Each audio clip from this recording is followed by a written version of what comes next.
morning, everyone, and welcome back to our virtual Solar Power Summit. This is day 2. I'm Aurélie Beauvais, the Policy Director of Solar Power Europe, and delighted to be your host for today's sessions. So this morning, we had a very interesting exchange on a robust industrial strategy for solar. And now we're going to discuss a very important topic that is very closely related to it, which is finance. So how do we finance the deployment of solar, and how do we bring together innovative business models? 2 weeks ago, the European Commission announced that the European Commission would keep track on achieving climate neutrality by 2050, and that it would increase our 2030 CO2 target to at least 55% by 2030. That means a lot of investments, at least 360 billion additional investments a year, which will have to be borne by our sector. One good news is that solar has achieved impressive cost competitiveness, as it is becoming the most affordable energy source in Europe. That's a good start, but that might be not enough, especially as we see the removal of public subsidies progressively and the need to have innovative business models such as PPAs taking away the lead to encourage merchant-based development. At the same time, we need to foster much more the financing ecosystem between private finance, public finance.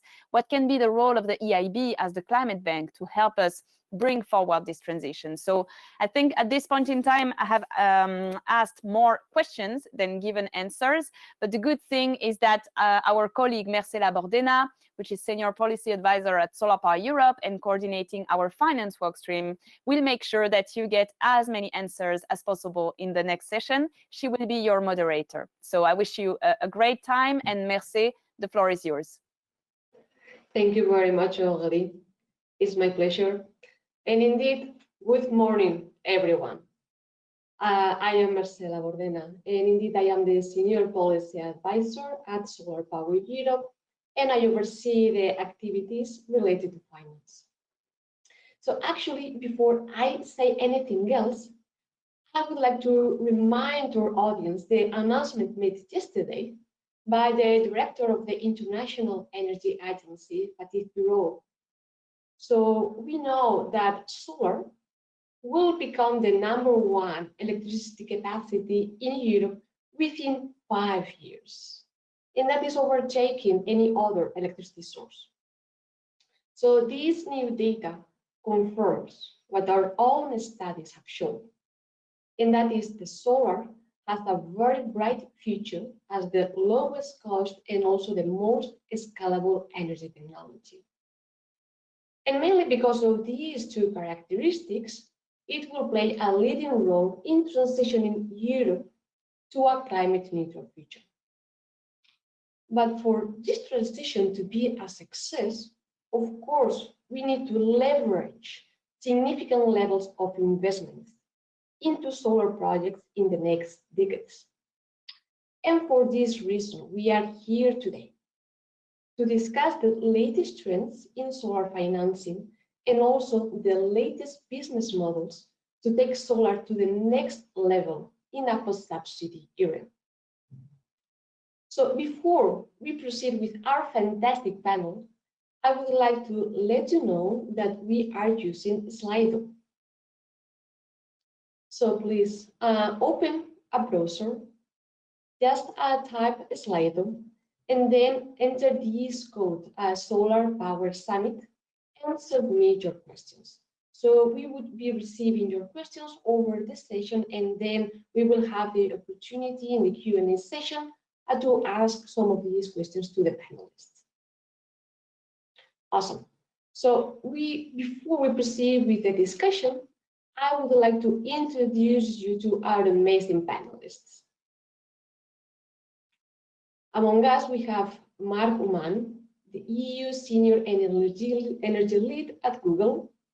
We have Alessandro Boschi, Head of Renewable Energy Division at the European Investment Bank. Jenny Chase, the Head of Solar Analysis at Bloomberg. Elizabeth Reid, the Partner at Burton Bird. Moritz Berghorst, Director of Global Procurement of Renewable Energy at AB InBev. And Brian Dufour, the Strategy Manager of Renewable Energy at UL. Awesome. So to set the scene, I would like to welcome all of you, Jenny Chase from Bloomberg. And Jenny will provide us an overview of the latest cost developments on solar and how these developments just don't stop to amaze us. Jenny, Good morning, the floor is everyone. yours. Thank you. Thank you. Thank you, Mercer. Yes, I think as an analyst, my job is to tell you some things you already know before we move on to the more interesting people who can tell you things that you don't know about what they're doing. So the key points of my presentation is that I think we all know solar is cheap, really cheap. We're not going to argue about that. And there are gigawatts of solar being built to sell into the merchant market in Spain, the US, and even Germany and the UK and Denmark. I heard the other day Denmark's building merchant solar. What's that about? Sorry. I thought I'd go into a bit more detail about the recent auction in Portugal, which allocated 670 megawatts grid connection to solar and particularly solar and storage plants. And these are so valuable that although the auction was designed to pay companies to build projects there, they're actually now, the projects are going to pay the grid to be connected. And I'm going to ask, do they make sense? I'm hoping our other panelists can give us shed some light on that possibility. But also, I might be the only person here emphasizing again and again, price cannibalization is inevitable. So the sun shines at much the same time across the country, and that means that we will see lower prices in the middle of the day. So Bloomberg NEF research suggests that the cheapest source of new bulk generation is solar and wind in most of the world. It's countries with 2/3 of the world's population and 72% of GDP have solar or wind as their cheapest source of generation. And I know we're going to argue about this, so I've put Spain. Apparently we've found Spain to be slightly cheaper for wind, but there's not a lot in it. It's $28 per megawatt hour for wind or $33 per megawatt hour for solar in Spain, which probably is within margin of error. If you can build a solar plant, you'll probably do it anyway. So yes, much of the world, solar is the cheapest.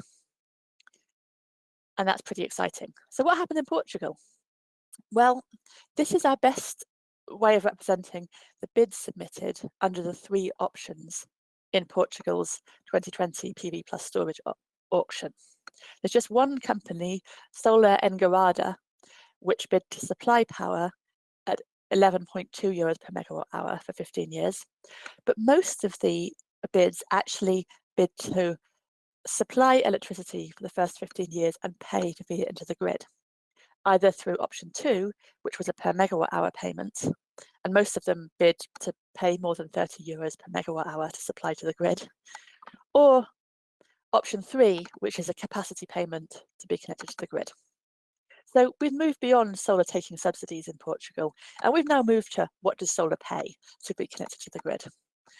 But this is a bit of a head scratcher to us because the economics are tough when you're paying nearly 40 euros a megawatt hour to connect to the grid. And what we think these developers are betting on is, so they make these contributions for the first 15 years of the project life. In this hypothetical example, they pay 20 euros per megawatt hour equivalent. This is option 3, so it's actually a capacity payment, but let's not go there. So they pay for 15 years to be connected to the grid. Hopefully, the power price is higher than that for the first 15 years. This is the official forecast from the Portuguese government for the power price. And then where they really make returns is further out. So in years after 15. And what this requires, of course, is very long-term financing or a great deal of confidence in the future. And that's pretty exciting. However, we assumed that the power price would go down 3% after that, and that it could be worse than that. This slightly confusing chart shows the Portuguese government's forecast for power price. First of all, in the 2019. So the 2019 auction, the Portuguese government published a power price for Portugal. And then in 2020, they published another one, and it is notably lower in the out years. So already, just from one year to another, there's a significant reduction in the future power price. And that's probably largely because we're expecting more solar on the grid to be pushing down power prices at midday. And that does mean that you need to have probably not just batteries, which only smooth out daily fluctuations, but probably also some big area of dispatchable demand, like maybe hydrogen, to support those power prices if you want to make good returns in the long run. And yes, that's all I have to you. I will hand back to Mercer. And I'm looking forward to the discussion. Thank you very much, Jenny. And indeed, these numbers are very, very impressive. And actually, Jenny, just don't go away, because I would like to ask you one question. And these, the solar prices are actually just decreasing and decreasing, and that's just amazing. And what I would like to ask you is to help us understand, what does it mean for the solar developers, and what does it mean for the consumers? Well, a lot of these price reductions are real. Modules are getting cheaper and more efficient every day. Mm-hmm. And of course, getting more efficient also means you save on EPC costs and balance of plant costs. So genuinely, the capex is coming down. I'm a tiny bit worried that some of these extremely low prices are the result of people assuming that operation and maintenance is possible on a budget and will result in the project performing excellently with hardly any work. I think that in some cases, the owners of the projects could be disappointed by that. But genuinely, consumers are the winner here. It's definitely not manufacturers that are the winner. And developers are competing so fiercely that I think sometimes they're eating their own margins. So consumers and power buyers, absolutely the winner, especially if you can choose when to buy power and you can buy it in the sunny hours of the day. Awesome, very good. So we have heard here that the consumers are the winners. But for the consumers to be a total winners, we actually need more projects to be developed. We need more projects to hit the ground. And for that, we have, for example, the European Investment Bank that is key to help developers to build more solar. So please, Alessandro, enlighten us, what's the role of the EIB in this transition? Thank you very much, Merce. Thank you, Solar Power Europe, for inviting me to this exciting session, and thank you, Jenny, for your introduction. I mean, I can already tell you that I will not be able to answer you about Portugal. We're trying to understand ourselves how this will work out as we are beginning to receive, the first projects, and obviously, the markets are changing and the business models are completely changing. I mean, also the regulators, they're beginning to be quite creative in their tenders. But okay, let's get to my presentation. So I would like to, to tell you a little bit what the EIB is doing to support solar, and especially in this new context, what we call in this session the post-subsidy era. So first of all, I think you heard from Mercedes. So we are already, we've been focusing on renewable energy since quite some time. However, we decided at the end of last year to take an even bolder step, and as part of our role as a climate bank, and we have decided to step up our financing towards climate projects in all sectors, actually, not just in energy. So we will, by the end of this year, have, first of all our lending aligned to Paris. So we will not be financing any project which is, going in the wrong direction and not supporting decarbonization along the trajectory of the Paris Agreement. What we also do, so by the end of 2025, 50% of our lending will be focused on either climate or environment. That's quite an increase from our current 30%. And we'll be supporting over the next 10 years, from 2020, the objective of 1 trillion investments in climate and environment. So that's quite a big radical change for us. And of course, with the new Green Deal, which is now happening, we feel even more that this decision was the right one.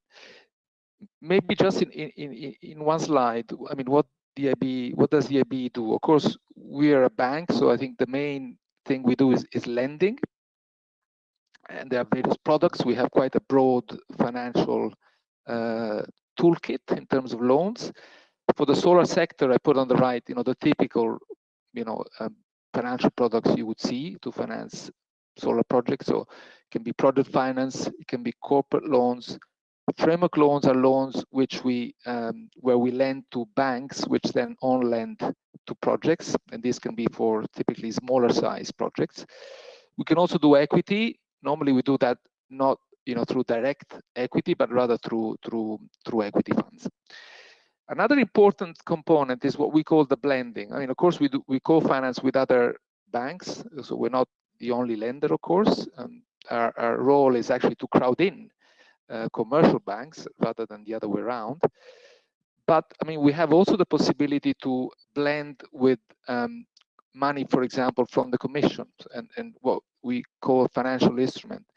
So we had, for example, until the end of this year, the FC, which allows us benefiting from a guarantee from the EU to finance riskier projects.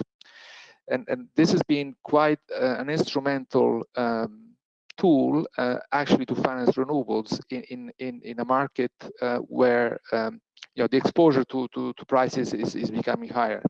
So there are higher risk also on the lending side. We also do advising, so we can also support in terms of advisory, both technical and financial. I mean, on the right, a few facilities to do that. The Investment Advisory Hub, Elena, which is mainly for energy efficiency, but it also covers renewables in buildings, like solar in buildings. So what do we not do? We don't do grants ourselves, so we are a bank. We cannot refinance existing projects, and we cannot support M&A transactions. So we want to support new projects. What we can do is sometimes manage money from the Commission, so grant money from the Commission to do TA. So modernization fund, you might have heard.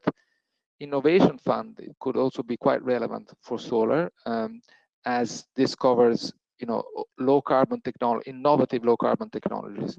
And I think in solar, despite the cost improvements we heard about, there's still a lot of room of improvement in terms of new materials and increases in efficiency. So that is something we can do under the innovation fund. I mean, the innovation fund is a member state, if you like, tool through the ETS, and what the EIB will actually be doing is some advisory under that. We move to the next slide. So in terms of solar, so we, together with the Climate Bank increased ambition, we also approved the new energy lending policy. So that means that we're going to focus even more on renewable energy, and obviously solar is key there in Europe and also outside Europe. I mean, we heard about IEA's statement about solar becoming #1 technology. So of course solar is key in reaching the targets for decarbonization in Europe. So the scale of the challenge is huge. I think we're talking, I mean, figures change here, but we're talking about more than 300 gigawatts capacity in Europe in 2030, and well beyond 500 gigawatts, even towards the 1,000 gigawatts by 2050. And this is without considering the increased now objectives of 55%. So we'll have to do our maths again, maybe there. I mean, besides the scale, I mean, the challenge is the market integration now. So we are exactly in a post-subsidy era. So we are exposed to different business models. So the lending policy recognizes that, and we are working to support those projects. Another dimension is the regional cooperation and cross-border schemes. I think there's room there to have more efficient use, if you like, of the solar resource, to make sure that we actually finance projects where the sun is, and countries can agree actually to support projects in other countries where there's more resource, for example. I'll say something about that in the end. Obviously, a lot of the projects are going to come from smaller schemes, so we need to also as EIB to equip ourselves to do that. And as I mentioned, innovation in solar will also be important. Okay, well, on commercial PPAs, obviously this is the thing now, and it's an incredibly growing market, as you can see from the slide. It still, at the same time, it is still, of a limited size compared, to the size of the overall solar market. But obviously, I mean, it is indeed an instrument that that allows, to secure revenues to projects. And there's also benefits for the buyers who want, if you like, more and more to label their electricity as green. So there's a win-win situation there. As EIB, we're actually currently undertaking a study financed by the Commission exactly on the market barriers for PPA, and actually to come up possibly with a specific financial instrument that would allow us to support project with PPAs and to support the creation of this market, which is still relatively small. Of course, there are a number of open issues. I mean, part of them will be tackled by also the study. And yes, I mean, there's a lack of standards, which is making, if you like, every project different in a way, and it takes longer to agree on the conditions. Obviously, there are risks around the counterparty and generally credit risk that need to be addressed because there's not a long list, if you like, of investment grade buyers. So you need to manage that, and obviously the larger the market, the start will be more difficult, but the larger the market, the more the risk would be spread across the players. So we need to support that market. And of course, all the well-known risks on the PPA conditions, like the tenors, the capture price, we'll see about that later, the volumes. Also regulation, some countries, don't yet really allow having PPAs, and that's, that's obviously a problem. I mentioned COVID-19 impacts. Of course, things are looking slightly better now, but at the beginning of the year, with decreasing demand, decreasing commodity prices, and concerns on the even higher uncertainty on the outlook of prices, PPA buyers, may have been more concerned, may have taken a bit of a waiting mode before entering it into contracts. But actually, as you can see, from the chart, the market for the first half of the year was still quite good. I believe it could have been even higher, obviously, in a better market situation. Of course, we are doing a study, but we're not new to PPAs. We have financed a number of projects with PPAs already, and we are learning a lot, by doing that. So this is just one example in Spain. I think Spain is one of the most active in this market for solar, in particular, given the very good resource of the country in terms of solar, and the fact that before other countries, if you like, Spain had removed really subsidies to the sector. So this is a large utility scale solar where we are financing both through direct risk tranche, which is senior debt, but also we're funding some other commercial banks, and that was a very good example of a PPA where we are also taking a merchant tail risk. So our loan is actually longer than the PPA. So and that we're doing through the FC instrument I mentioned, which allows us to take what we call a residual market risk. So we will not be able to finance fully merchant project. So PPAs are essential to guarantee revenues, but then at the borders, I think we can work on taking some of that market risk, which I think is important in the current environment.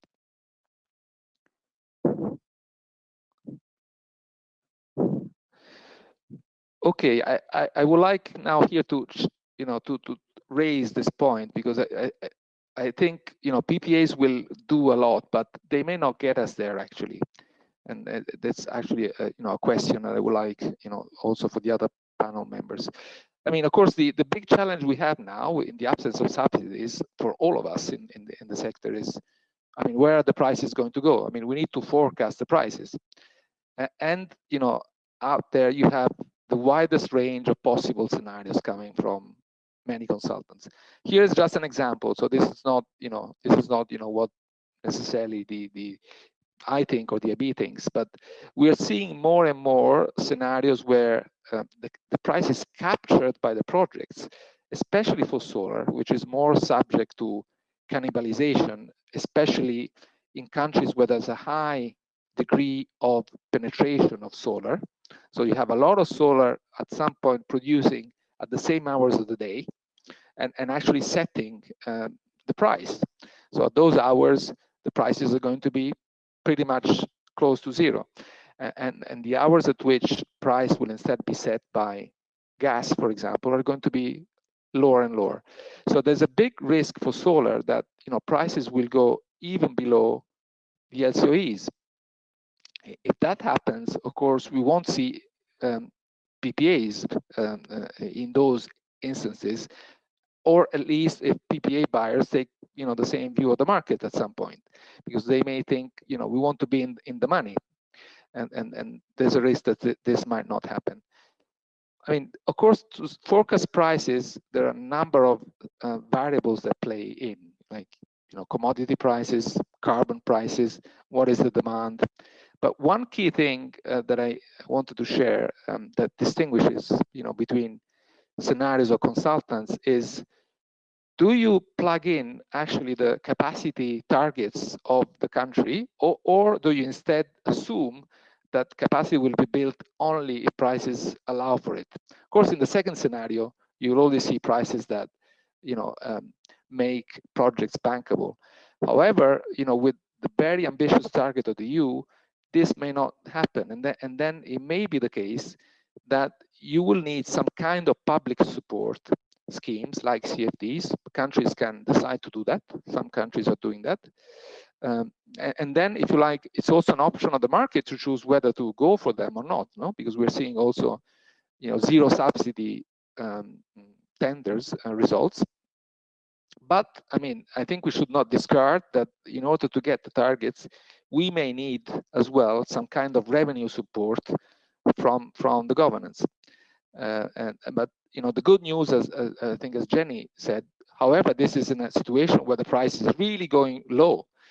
So it's probably not necessarily such a bad news for the consumers. And maybe just one final slide before I thank you. I went a bit too fast. Sorry. Yes. So just one example you may be aware of. I mean, there is this EU RE financing mechanism, which is the implementation agreement was just approved by the Commission, and this is about basically tenders, EU tenders, okay, where you need two countries to agree, a host and a contributing country. It can be for solar as well, and then you can actually have you know, projects bidding and receiving, if you like, money from all EU member states as contributors. So this is just another option besides the CFD schemes that each country can decide to do. I mean, this is the Commission, but of course we are supporting the Commission in that. And of course, if projects come under those schemes, I mean, the IB would be very keen to support them. So I leave it here. I hope I didn't take too long, Mercé, and thank you very much. Thank you so much, Alessandro. It was very insightful to know the different mechanisms that the EIB is providing to support solar projects, like the one that we have seen in Spain. And also something that struck me, and I literally quote, you said that PPAs, this is the thing now. So this is the thing now. And also we know that there are several open issues around the PPAs, like the COVID-19 impacts. And for that, we have with us Elizabeth Ray from Bird & Bird. who is extremely knowledgeable on PPAs. And I would like to first thank Alessandro for your contribution. And now we would like to invite Elizabeth to answer some of these nitty-gritty questions about PPAs. So please, Elizabeth, what do you think about the COVID-19 crisis that Alessandro mentioned? So do you think that it has damped the appetite for corporate PPAs in the recent months or not? That's going to be like a normal situation. Thanks, Mercer, and hi everyone, and thank you for inviting me here today. Yes, the impact that COVID is having on the corporate PPA market is obviously a hot topic. I think what we've seen is generally corporates are less sensitive to market shocks and certainly to short-term price fluctuations compared to some of the utilities. They are generally more willing to fix the price that they're willing to pay further ahead often than the corporates are. And that means that they are often not as, they haven't been as put off in signing deals by COVID as you think that they might have been. So we have seen corporate PPA deals be signed during this period. So Borealis, who are a major chemical company, we signed up a corporate PPA for them in Finland a few months ago, which was fantastic to get that over the line. I think it's fair to say that it does depend a bit on the corporate in that some of them, we did have a couple of deals that were put on hold at the start of this crisis. I think both because of nervousness around what the wholesale power price was doing, and also just generally across the business, a lot of what we're seeing everywhere, a bit of scaling back, a lack of willingness to commit to a really long-term deal like these PPAs are. But generally, I would say that the corporate PPA market, has remained strong, notwithstanding the COVID crisis, which I guess leads quite nicely into a few things that I thought would be worth talking about today. I mean, as Alessandro was saying, in a world without subsidies, the PPA is a really important product to get finance invested in the project. And by that PPA, what I mean is a PPA with a long-term fix or floor price in it. And by long-term, I really mean usually 10 years plus. And so I just wanted to pick up today on a couple of the main models that we see in PPAs, which models are becoming stronger in the market, and what are the key issues that need to be resolved in order to make those PPAs bankable, by which I mean enable those PPAs to attract investment into the project, whether that's debt finance or equity finance. And I think as everybody is talking about, we have seen over recent years a real growth in the corporate PPA market, which is fantastic to see. I mean, I think at the moment, a rough statistic, but I think utilities still take up around 70 odd percent of the PPA market. But the corporate PPA market is definitely growing. I think it's getting momentum. It's starting to be more of a repeat market, and we've got a couple of corporates on the panel today that can talk very well to that. But it's gaining momentum, and we are seeing standard forms start to emerge, standard positions start to emerge. The corporate PPAs that we see tend to fall into two different types. There is a financial PPA, which is more like a hedge. So increasingly just a pure financial product based on ISDA or FEMA or the EFIT standard form, where you agree a strike price with your corporate, and if wholesale prices move above or below that strike price, you compensate each other accordingly. So that is not a contract to actually sell power. That is a financial contract. The other option is a sleeved PPA, sometimes called a physical PPA, where you are selling power to a meter point directly to the corporate, but then you still have a utility involved to then sleeve that power along the grid and transfer it back to the corporate consumer. We can perhaps, if we have time, talk a bit about which model we think is growing. I think it's fair to say the synthetic financial model is becoming increasingly popular. In the US, that's by far the preferred product for regulatory reasons, really. And that is something we're starting to see in Europe, particularly as we see the growth of cross-border PPAs within Europe. And looking at a few of the issues that Alessandro touched on okay, what issues do we need to solve in PPAs to make them bankable? Something that both Alessandro and Jenny mentioned in their presentations is this issue of cannibalization. And I think one of the key issues in a PPA to look at and to really understand what that price in the PPA represents is its structure. So are you buying baseload power in that PPA, or are you paying as produced? Paying as produced is the traditional model, which means that your off-taker simply buys all the power that passes through the meter point, regardless of the time of day.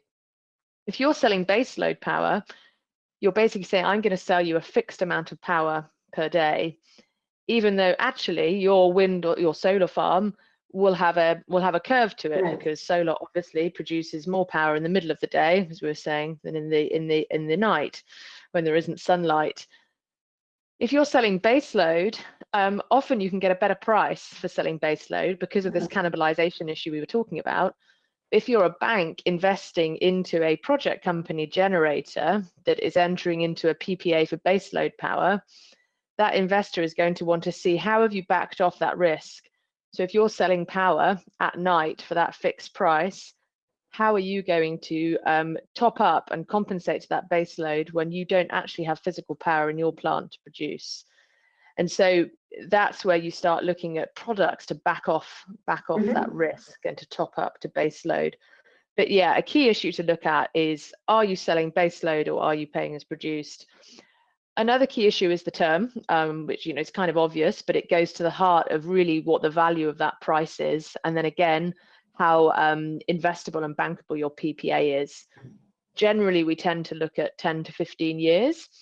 It's worth saying we are seeing some innovation in this area, particularly with project finance lenders who are willing to look at shorter terms and then a refinance at the end of, say, year 7, and a PPA term to match that shorter term initial tenor of the debt. The other couple of really important things are credit ratings. It's something we talk about a lot, but what's the credit rating of your off-taker? We see off-takers with the best of credit ratings, and sadly over a long period of time, 10 to 15 years, that can change. So usually what is needed, and again, the costs of this need to be factored into the pricing of the project, but you would want, if there was a credit rating drop of an off-taker, them to put up some sort of security to cover what we call the mark-to-market exposure, which is basically if that PPA was to terminate, what would the exposure be of the generator to go and get that fixed price from somewhere else, particularly if wholesale market prices have dropped. I think those are really the key issues that affect the price of the PPA and its bankability. There are obviously others like change in law risk and so on, but I think in the time we've got available, those are the ones I think to really focus on. I'm happy to take any questions on that. I think the final thing to say is, obviously I've talked a fair amount about corporate PPAs.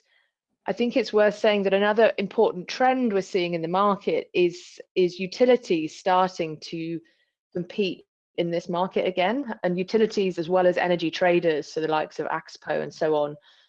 And whereas in the kind of old subsidy world, those utilities wouldn't generally be willing to fix their price ahead of signing the PPA, they wouldn't be willing to generally give you a fix or floor price longer than around 5 years.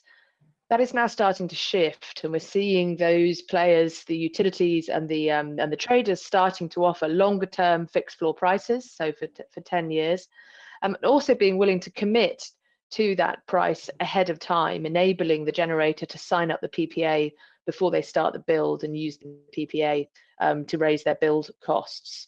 So that's an interesting trend, and again is increasing the momentum in the market and the choice and the routes to market that the generators and project companies have got available to them.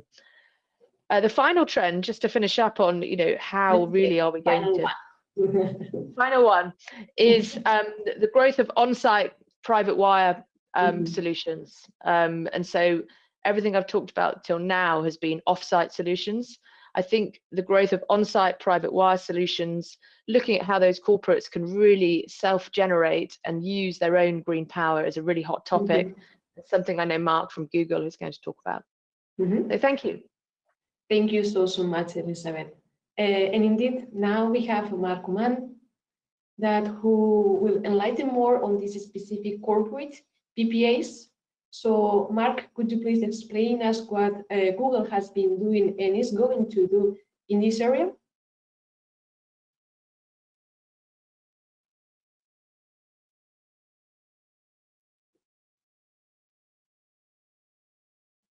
I think we cannot hear you. Yes. Hello. now. I think you can hear me now. Yeah. Hi, everyone. Thank you very much for the invitation, Mercy, and to the whole solar power team for putting this event together in spite of the challenging circumstances. It's always a pleasure to have a chance to check in with the industry and also share some thoughts. So yeah, I think my presentation today, I'll try to keep it to 5 or 6 minutes, is going to cover 2 topics. I'd like to briefly come back to the announcement that Google made about 2 weeks ago, which is a very important announcement for us, setting out our ambitions for what the world will look like for us by the end of this decade. And in the second part, I want to quickly touch on some of the things that the prior panelists mentioned, and give you a sense of, on the solar side, what are the things that Google's doing or working on these days more specifically. So let's start with the presentation. If we can go to the next slide, or I guess that's me actually. Let me see. Here we go. So on the 14th of September, our CEO, Sundar Pichai, announced Google's new ambitions, which we want to achieve by 2030. And the summary of what we're trying to do is ensure that wherever Google consumes power, most of our consumption is from our data centers, as you might imagine, but we also have some offices around the globe. So in all of those energy grids, by the end of this decade, by 2030, so by the end of the 2020 decade, we want to structure our power procurement such that wherever we consume an electron in our facilities, we can point to a renewable energy or a carbon-free resource that is producing the same electron at the same time to offset our consumption. So this is a very ambitious goal. I think I want to underscore how challenging that will be. If you take a look at where we stand today, this map basically is a visual summary of Google's largest data centers. We have about 20 globally, and we've measured their average hourly carbon content. And so what you can see is that there are parts of the world like Finland or Oregon where either in Oregon, thanks to lots of local hydro resources in the grid, whereas I think in Finland, we've also done a very nice job of procuring power through wind PPAs. We've closed quite a number of them. We've been able to get a very high carbon-free content, 77% of the time in Finland. When you use our Google products that are based in that data center, 77% of the time, the energy that's being used to run those servers is carbon-free. But in Asia and in parts of the US, that's more challenging. And so what we're trying to do is ensure that all of these circles are as close or at 100% by the end of 2030. And frankly, that is a big challenge for us. The next slide just explains the problem. I think some of you might be very familiar with the issue. The black bar is a baseload-like consumption. So this is your typical data center. It consumes roughly the same amount of power day and night, and the screen spikes are the variability of the renewable asset, whether it's wind or solar. And so what we're trying to do is deal with the excess, which we've procured, and especially fill those gaps. And so I wanted to show you a visual summary of, first of all, how we measure the problem. And so what you can see there is our data center in Chile, where on the horizontal axis, you see every hour of the day. And on the vertical axis, you see, horizontally, it's every day of the year, and vertically, it's the 24 hours in the day. And you can see that there are lots of times where in Chile, we're using local grid power, which is fossil fuel sourced. And what we've done is we've signed, I guess, a number of solar PPAs, or 80 megawatt solar PPA, and you can see the fantastic impact that it's had on the central band, obviously the hours when there's lots of sun. And our goal over time is to add additional forms of renewable energy to try to make that entire bar entirely green. So that's a different way to kind of summarize the goal. And my last slide is just to tell you, and where I want to pivot to now is sort of how do we get there and what do we do? And so what's exciting for us is that I think we are working on a lot of new technology that we think will help us get there. What you can see in that first bar, because you can see the slide is a bit animated, is that we came out with a paper, a white paper in April 2020 called Carbon Intelligent Computing, which essentially means shifting when data centers are run. Just like the energy system, they were not designed to be load shifting. They were designed to be purely homogeneous. This is the way we basically best utilize our CapEx, is to have them running in a very stable fashion. But we've realized that actually one thing we can do now is through things like electricity maps, we'll know very clearly and precisely the carbon content of the electricity grid at every time. And so there's actually a way for us now to start scheduling jobs that are not sensitive. So not your google.com query, but think about your big YouTube video upload, so that processing is done during times where our data centers have the highest carbon-free content. And that could be temporal shifting, just do that job the next day, or it could be geographical shifting, taking that same job and not doing it in Singapore, but doing it in Finland. So technically, it's not as simple as I'm describing it to be, but those are things that Google is starting to look at now to help maximize our carbon-free content. It will also require more energy transactions, and I'm going to come back to that in a second. And of course, working with our partners such as Resource in Europe to advocate for policy changes to further decarbonize the electricity grids. So that's the presentation in terms of the new Google announcement. Now, I did want to make a couple of brief comments on sort of other initiatives that Google is working on at present. I think the first one that might be of interest to this audience is the fact that in the US, in Nevada specifically, we are working with the local regulators and the local utility to build a project that would couple solar and storage. And this is a US-sized project, so it's 350 megawatts of PV and 280 megawatts of storage for about 4 hours. And so for us, that is very valuable in several respects. The first thing is that, as we talked about, cannibalization is going to be an issue for everyone, and adding solar where it's cost effective will extend essentially the coverage provided by solar and make it more baseload-like, which is a closer match to our consumption profile. The other interesting aspect is that in some markets, we may be able to provide grid services by the use of the storage, capturing some of the excess production, and then selling that back into the grid for frequency control reserves or those types of services. And the other thing is that we are actually providing a benefit to the local community there in the US, where the local utility, NVE, will be allowed to use the storage facility that we're jointly developing for its own needs during super peak hours of the summer, which, as you can imagine, in this desert environment there is extremely valuable.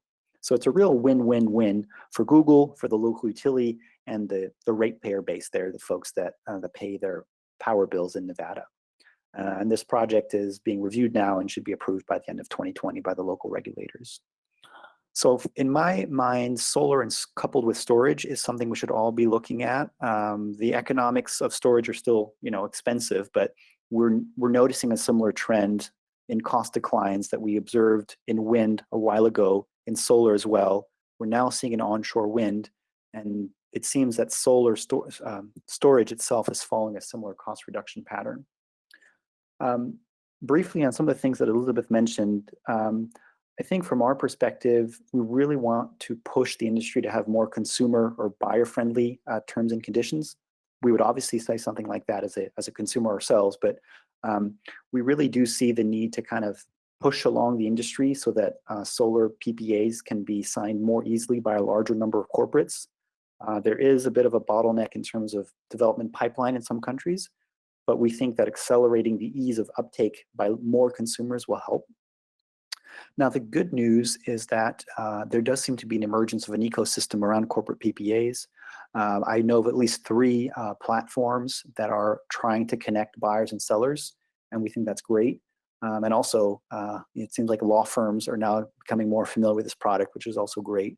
And not just in the countries that you would expect, but in increasing number of geographies. It is stunning to see that solar is being, corporate PPAs for solar projects are being discussed in places as not particularly sunny like Ireland or Denmark, where we closed 160 megawatts of solar PPA deals last year. And I want to close just by mentioning the sustainability development principles.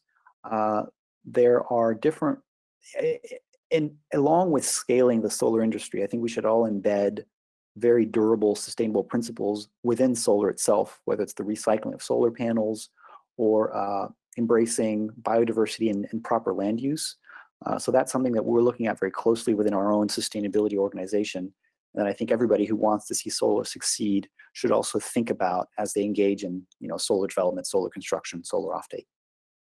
Thank you, Mark. Very good. Thank you very much for your insightful presentation and for the takeaway message of solar and also storage to be a win-win solution.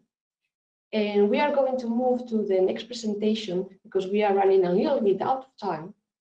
And we will have the insights from Moritz about a very interesting company who is doing a lot of efforts to reach their goal of 100% renewable electricity. Moritz, very welcome. Yeah, thank you, Merce, and thank you, Solar World, for the invitation. Merce, just for time reference, how much time do we have? I guess we're at time now, but I'll try to keep it short. So for those of you who don't know, maybe we can go to the next slide. Yeah, thank you. For those of you who don't know AB InBev, we are the world's largest brewer. We operate in more than 50 countries across 6 geographic zones. We have more than 600 brands, some of which I hope you've had the pleasure of consuming, such as Budweiser, Stella Artois, or Corona. Maybe next slide, moving on. In 2017, we actually, similar to, not quite as stretched as what Google has announced recently, but we want to offset our globally purchased electricity with renewable sources. And we want to do that on an annual basis rather than really an hourly basis like Google is doing. We've come a long way since 2017. Last year, we were at 60% of our global volumes were contracted with renewables, most of those coming from wind power projects, 30% roughly from solar power projects, and a small amount also from rooftop solar projects. And you may have heard, going to the next slide, earlier or late last year, we announced our first cross-border synthetic, like Elizabeth was referring to, synthetic cross-border PPA for Western Europe. And this is a solar project that is based in Spain, and it will cover all our volumes in Belgium, Germany, Netherlands, and Luxembourg and Spain as well. And we've decided to go this route just because this way we can bundle our volumes. We have very small operations in Luxembourg and Netherlands that it is just easier to bundle your volume and go to market for one project to try and offset in one shot. We're really proud of this one. It's a 10-year PPA with the partner Baywa RE, and we're looking forward to having these projects come online in the next 18 months or so. For the people on the call that also have operations in the UK, we did something very similar, also with solar, roughly a year and a half ago, where we're also going to engage in a synthetic PPA to cover 100% of our needs there. So that's in a very short snapshot, but I'll hand over to the next speaker in the interest of time. Thank you very much. Thank you very much, Moritz. That has been fantastic. And I'm seeing that indeed there are like 2 new solar sites to be built in Spain. So by when are we going to see them? You'll see them in the beginning of 2022, and we've engaged in a 10-year PPA with BayWa. Awesome. We'll keep them under our radar. Thank you. And now we are going to jump to the last presentation. So Brian Dufour, he is going to enlighten us about how to bring credibility into solar projects. Brian, please. Thank you, Merci. Thank you for having me. It's always a pleasure to exchange with other members of the industry. Okay, I'll try to be fast. I can see we're pretty much delayed. So, well, bankability. So I'm here to talk about bankability, and this is a bit of a hairy topic. To talk about in less than 10 minutes. So I intend to keep this at a fairly high level, touching upon some of the key issues we see arising most often, or some that seem to be sort of the hot potatoes right now. And with UL being a technical advisor, I will tend to bring a focus on the technical aspects of things. So at a very high level, I tend to bundle the different aspects of bankability around 3 pillars: the overall project development process, the capital expenditures, and then the operational piece of the project. I think in the interest of time, I will stick here to the CapEx side and the development sides. Again, really touching upon some of the key issues I think are interesting. It looks like, yeah, there you go. So on the well, actually, quickly, just before moving forward with the CapEx side, I felt compelled to clarify something. Why are we so interested in bankability? And I would expect most people in the audience are well acquainted with the issue. However, I find it always valuable to cover the basics before we go into the details. But essentially, in the case of project finance, a project has to be deemed bankable in order to find a financier. Now, the key thing here is that in most cases, we're talking about non-recourse debt. Non-recourse debt means that the financiers can only be repaid off of the project. So they can only foreclose on the project, not any other assets that the sponsor might have, regardless of the loans balance. So this is why financiers are very, very keen and will pay very close attention to the project's cash flow. They have to be forecastable, reliable, and stable. That's because that's the only way for them to essentially get their money back if anything goes wrong. They can't foreclose on any other assets. I just wanted to clarify that because a lot of the time, this is not always very clear for everyone that has an interest in PV. So with that in mind, I'd like to talk a bit about what can be done in terms of bankability when looking at capital expenditure aspects. So when you look at your levelized cost of electricity, which is the average cost at which the project's output is expected to be priced and which will serve as the basis for the forecastable cash flows I was just mentioning, about 80% of that, and actually often more, is tied to capital expenditures.